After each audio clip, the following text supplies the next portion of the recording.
यहाँ पर बैठे हुए सभी साथियों को, मैं जब जॉब कर रहा था तो मुझे बार बार मेरे दिमाग में एक सवाल आता था कि मेरे माता पिता किसान है और मेरे पास कुछ खेती है जो कि बंजर होने के कगार पे जा रहा था। तो मुझे ऐसे ही एक दिन मैं ड्यूटी के दौरान ही, नाइट ड्यूटी मेरा लगा हुआ था, तो मैं उस दिन ड्यूटी के दौरान ही मेरे दिमाग में आया क्यों ना हम अपने ज़मीन को बचाने के लिए कुछ सोचा जाए, कुछ किया जाए। तो मेरे दिमाग में आया कि गांव के सभी लोग मिल कर के, मेरे पास इतने फंड नहीं थे कि मैं अकेला और एग्रीकल्चर एक ऐसा क्षेत्र है जिसमें भी बहुत बड़ी पूंजी की आवश्यकता होती है।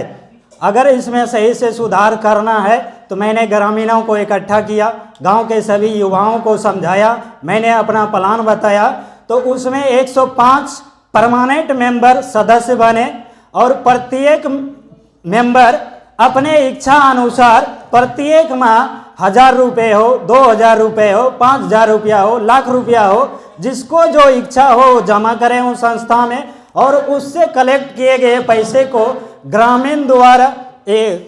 ग्रामीणों के सामने, ग्रामीण में जो बेरोजगार मजदूर लोग हैं उसको काम देने हेतु, और किसान आज के डेट में हम देख रहे हैं कि पढ़ लिख करके जो युवा काम नहीं करना चाहता, खेती बाड़ी नहीं करना चाहता। मेरे माँ बाप भी हमको रोज गाली देते हैं, नौकरी छोड़ करके तू क्या कर रहा है, ये खेत में क्या रखा है, कुछ नहीं रखा। मैं समझाते समझाते थक गया हूँ। आज तक भी मैंने अपने माँ बाप का बात नहीं माना, और यदि मान लिए होते आज मैं यहाँ आप लोगों के सामने खड़ा नहीं होता। तो मैं अपने गांव वाले को ही नहीं, पूरे देशवासियों के किसानों को कहना चाहता हूं कि पढ़ लिख करके भी खेती किया जा सकता है और बहुत अच्छे से किया जा सकता है। जिस दिन हमें यह शर्म खत्म हो जाएगी कि हम पढ़े लिखे जाके खेत में काम करेंगे, उसी दिन किसान फिर से जिंदा हो जाएगा और किसान की जो खोई हुई ये आत्मसम्मान है वो पुनः वापस आ जाएगी। तो मैं यहाँ पर जितने भी माँ बाप के रूप में बैठे हैं, वो एक किसान के रूप में बैठे हैं, तो वो अपने बच्चे को यह सलाह ना दे कि पढ़ लिख करके नौकरी कर, नहीं, पढ़ लिख करके सबसे पहला किसानी कर, किसानी ना मिले तब जाके कुछ और कर। क्योंकि मैं एक टूटी फूटी भाषा में एक कहावत सुना हूँ कि, और यह किसी आम आदमी ने नहीं, हमारे गांव समाज को, हमारे देश को एक अर्थशास्त्री, महान अर्थशास्त्री हुआ करते थे, आचार्य चाणक्य। उन्होंने कहा था,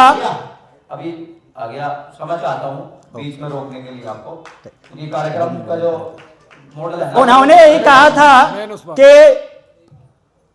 उत्तम शिक्षा, उसके बाद किसान, उसके बाद व्यापार, उसके बाद है नौकरी। तो नौकरी को उन्होंने नीच कहा है जिन्होंने पूरे अर्थशास्त्र को दुनिया के सामने रखा है। तो मैं उसी से प्रेरित होकर मैं अपना जॉब छोड़ करके